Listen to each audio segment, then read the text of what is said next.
जी तो guys, Spain के वीज़े के बारे में जो आपको इन्फॉर्मेशन देनी थी वो इन्फॉर्मेशन ये है कि स्पेन का वीज़ा जो है वो पाकिस्तान से आप अप्लाई कर सकते हैं और इसकी इतनी ज़्यादा रिक्वायरमेंट नहीं है।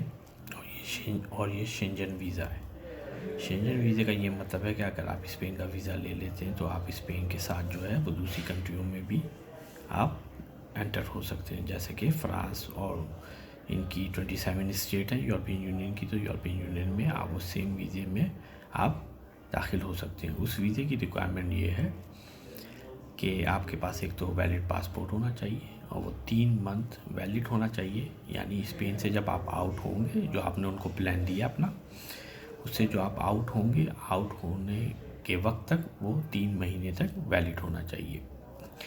और दूसरा, आपने यहाँ पे उनको प्रूफ ऑफ अकोमोडेशन देनी है अपना होटल बुक कीजिए या आपका फ्रेंड का कोई भी हाउस है या कोई भी रेंट की जगह है तो वो उसके डॉक्यूमेंट प्रोवाइड आप कर सकते हैं। रिटर्न टिकट होनी चाहिए आपकी और वो पेड टिकट होनी चाहिए।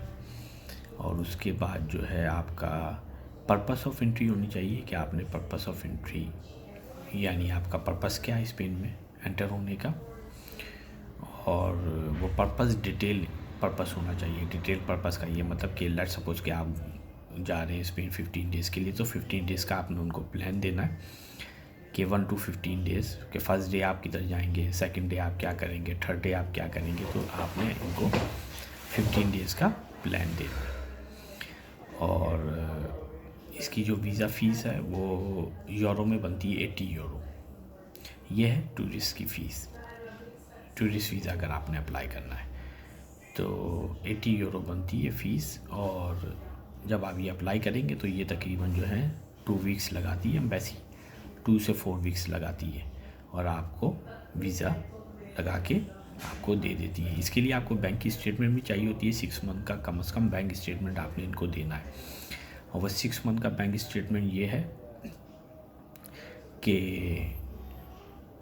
तकरीबन उसमें जो है वो कम से कम जो है वो आपके 10 से 12 लाख रुपए कम से कम होने चाहिए। आपकी जॉब अगर करते हैं तो जॉब की सैलरी उसमें आनी चाहिए, सेविंग आपकी होनी चाहिए।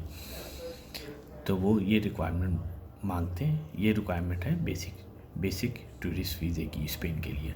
और यूरोप में जो सबसे ज़्यादा कंट्री जो वीज़ा देता है वो देता है स्पेन देता है, आपका जो है पुर्तगाल देते हैं। सही ना। पुर्तगाल की डिटेल वीडियो मैं आपको आगे बना के दूंगा, तो उसके पुर्तगाल के बारे में भी इंफॉर्मेशन दूंगा। और जो अच्छा रेट है वो स्पेन का है, पुर्तगाल का है, सही। जर्मनी भी अच्छा इनका रेट है, हॉलैंड का अच्छा रेट है।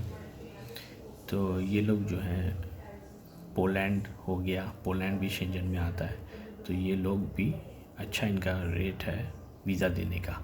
और तकरीबन सबका क्राइटेरिया जो है वो एक ही सेम है। तो ये वीज़े की इन्फॉर्मेशन थी, टूरिस्ट वीज़े की इन्फॉर्मेशन। अब अगर कोई स्पॉन्सर है, स्पॉन्सर का ये मतलब है कि जैसे आपके वालिद वालदा या बहन भाई या बीवी शौहर में से कोई स्पेन में है, तो उसके लिए जो है किसी को बुलाने के लिए ये तरीक़ाकार है कि सबसे पहले जो है आप उसको अपना स्पॉन्सर लेटर भेजेंगे। स्पॉन्सर लेटर जो बनाएंगे, यानी मतलब कि जो स्पेन में है वो स्पॉन्सर लेटर अपने स्पॉन्सर को भेजेगा पाकिस्तान में। और जो ये पाकिस्तान के लिए भी, इंडिया के लिए भी, बांग्लादेश के लिए भी और सब जगह के लिए एक ही रिक्वायरमेंट है। तो वो अपना स्पॉन्सर लेटर जो है उनको भेजेगा, ये स्पॉन्सर वीज़े के लिए। और वो स्पॉन्सर लेटर जो है वो डिटेल में लिखा जाएगा और डिटेल में लिखने के बाद वो यहाँ पे पुलिस स्टेशन में जमा होगा। इधर जो पुलिस स्टेशन में जमा होगा उसे कहते हैं नेशनल पुलिसिया दे नेशनल पुलिसिया के पास जमा होगा। और नेशनल पुलिसिया के पास से जो है वो इन्विटेशन लेटर आप रिसीव करेंगे, सही ना। और इस लेटर को, इन्विटेशन लेटर तो इंग्लिश में कहते हैं, इसको स्पेनिश में कहते हैं कार्ता दी इन्विटासियों। तो कार्ता दी इन्विटासियों के कुछ चार्जेस भी होते हैं, वो चार्जेस भी आपसे लेंगे। और फिर वो पुलिस जो है आपको एक लेटर निकाल के देगी, इन्विटेशन लेटर, जो आप इन्विटेशन लेटर को जो है आप अपने स्पॉन्सर को भेज देंगे। और इसके साथ जो है जो आपका होस्ट है, यानी जो स्पेन में है, उसके डॉक्यूमेंट की भी कॉपी चाहिए होगी आपको कि उसका लीगल स्टेटस क्या है स्पेन में, उसके पास रेजिडेंस कार्ड है, उसके पास नेशनलिटी है, उसके पास स्टूडेंट वीज़ा है, जो जिस कैटेगरी की भी उसके पास इंफॉर्मेशन है, यानी जिस कैटेगरी की भी उसके पास रेजिडेंस है स्पेन का, तो वो आप उसको उसकी डिटेल भेजेंगे। अगर वो जो होस्ट है स्पेन में रहने वाला, अगर वो अपनी वाइफ को अप्लाई कर रहा है तो फिर उसके लिए वो मैरिज सर्टिफिकेट भी भेजेगा, अपना मैरिज सर्टिफिकेट भी अप्लाई करेगा। जो वाइफ के लिए जब अप्लाई करेगा तो फिर जो है उसको क्या करना होगा, उसको सबसे पहले यहाँ पे अगर वाइफ़ के लिए अगर अप्लाई करेगा तो वाइफ़ का ये तरीक़ाकार होगा कि उसको यहाँ पे सबसे पहले स्पेन में उसके पास अपने रेंट का घर होना चाहिए, अजंतो से उसकी पदनामित होनी चाहिए, 1 साल की पदनामित होनी चाहिए, उसके पास प्रॉपर जॉब होनी चाहिए, और वो अपनी वाइफ के और अपने बच्चों के, अगर उसके बच्चे हैं तो उसके पेपर यहीं पे जमा कराएगा स्पेन में। जब यहाँ से पेपर निकलेंगे, निकलने के बाद फिर ये पेपर उठा के, ये पेपर सारे लेके ये पाकिस्तान में भेजेगा अपना वीज़ा लगाने के लिए। तो फिर पाकिस्तान से ये वीज़ा लग जाएगा। तो फैमिली के लिए ये, इंडिविजुअल के लिए जो आपको पहले इन्फॉर्मेशन दी। अब दूसरा पार्ट ये है, पहला पार्ट तो मैंने आपको डिटेल बता दी है कि जो है वीज़े की रिक्वायरमेंट क्या है। यहाँ पे दूसरा डिटेल पार्ट ये है कि जब बंदा यहाँ पे आ जाता है, जब आपका स्पॉन्सर यहाँ पे पहुँच जाता है तो फिर उसको क्या करना चाहिए, उसको सबसे पहले जो है वो अजंतो जाना चाहिए। अजंतो जाके अपनी रजिस्ट्रेशन करानी चाहिए, पदनामित कहते हैं उसे, रजिस्ट्रेशन को, वहाँ रजिस्ट्रेशन होती है। उस रजिस्ट्रेशन के लिए आपको जो है यहाँ का प्रूफ ऑफ एड्रेस चाहिए होता है, किसी भी घर का एड्रेस, किसी भी अपने दोस्त का एड्रेस, या जहाँ पे आप रहने के लिए जा रहे हैं वहाँ का एड्रेस आपने अजंतो को देना होता है। अजंतो आपकी पदनामित कर देती है। वो पदनामित आप जो है वो 3 साल तक चलाएंगे। अच्छा, इस चीज़ का ध्यान रखिए, ये 3 साल जो है आप यहाँ पे इलीगल हो गए, क्योंकि आपका जो वीज़ा लगा होगा वो तो 15 दिन का, 20 दिन का, महीने का लगा होगा, सही है ना। उसके बाद तो आप यहाँ पे इलीगल हो गए। लेकिन इलीगल ये चक्कर है कि यहाँ पे ऐसे पुलिस नहीं पकड़ती। अगर पुलिस आपको चेक करेगी, कुछ करेगी, तो आपके पास अगर रजिस्ट्रेशन हुई हुई है, पदनामित हुई हुई है, तो आप उसको दिखा सकते हैं, तो वो आपको छोड़ देंगे और आप जो है यहाँ पे उसके ऊपर काम भी कर सकते हैं। बहुत से लोग छुप छुपा के काम करते हैं, बहुत से लोग मुख्तलिफ़ किस्म के काम करते हैं। तो आप यहाँ पे अपनी जो है ज़रिया माश का कोई ना कोई इंतज़ाम आप कर सकते हैं यहाँ पे। अच्छा, यहाँ से आप ट्रैवल नहीं कर सकते, मतलब ये कि स्पेन से आप कहीं बाहर जाना चाहें, कि आप पदनामित पे आप बाहर जाना चाहें, तो आप कहीं बाहर नहीं जा सकते, क्योंकि ये स्पेन के लिए ही है। 3 साल आपको स्पेंड करना होता है। 3 साल करने के बाद आपको यहाँ पे चाहिए होता है स्पेनिश लैंग्वेज सर्टिफिकेट। आप स्कूल से वो स्पेनिश लैंग्वेज सर्टिफिकेट करते हैं, गवर्नमेंट स्कूल से। अगर आप गवर्नमेंट स्कूल से करना चाहेंगे तो गवर्नमेंट स्कूल से कर लें। अगर आप प्राइवेट स्कूल से करना चाहते हैं, अगर आपके पास पैसे हैं, तो आप उसकी फ़ीस दे के प्राइवेट स्कूल से वो सर्टिफिकेट ले सकते हैं।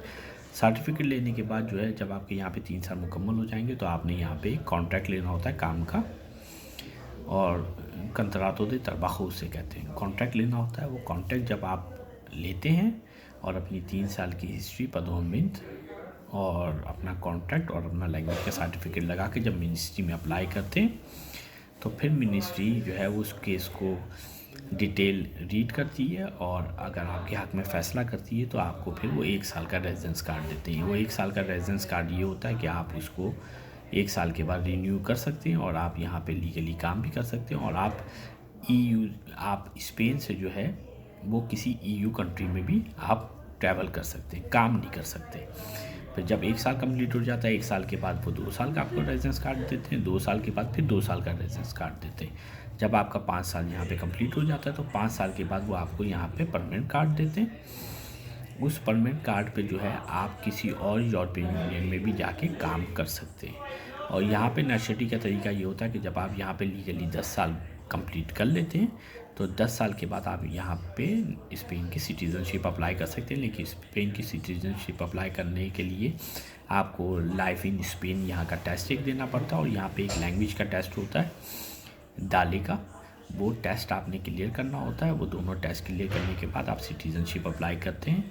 तो डिपेंड करता है कि सिटीज़नशिप जो है वो कितने टाइम में देते हैं। ये तकरीबन जो है 1 1.5 साल में वो केस सिटीज़नशिप का क्लियर कर देते हैं, और आपको यहाँ की नेशनलिटी मिल जाती है। तो ये डिटेल इन्फॉर्मेशन थी टूरिस्ट वीज़े के लिए भी, स्पॉन्सर वीज़े के लिए भी, और जब बंदा यहाँ पे आ जाएगा तो उसके लिए भी, कि उसको क्या करें और क्या करना चाहिए। तो आप लोगों को मैंने ये शेयर कर दी है इन्फॉर्मेशन। आई होप कि आप लोगों को जो है इससे फ़ायदा होगा। अगर कोई चीज़ आपको नहीं समझ में आ रही हो, कुछ नहीं हो, तो आप कमेंट्स जो है वो नीचे कमेंट बॉक्स में कमेंट कर सकते हैं, तो मैं रीड करूँगा इंशाअल्लाह, तो आपको उसके बारे में रिप्लाई भी करूँगा।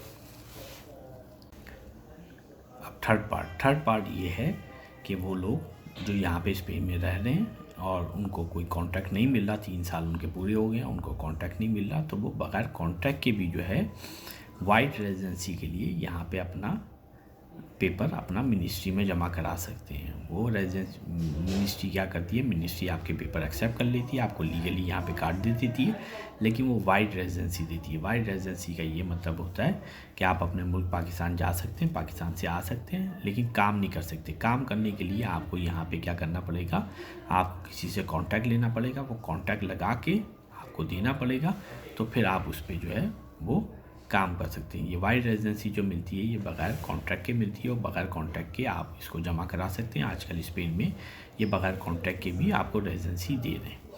तो ये तीसरी इन्फॉर्मेशन थी, और ये कंप्लीट इन्फॉर्मेशन बाहर से जो लोग आ रहे हैं उनके लिए भी, और जो लोग यहाँ पे रह रहे हैं उनके लिए भी। आई होप कि आप लोगों को इससे फ़ायदा होगा।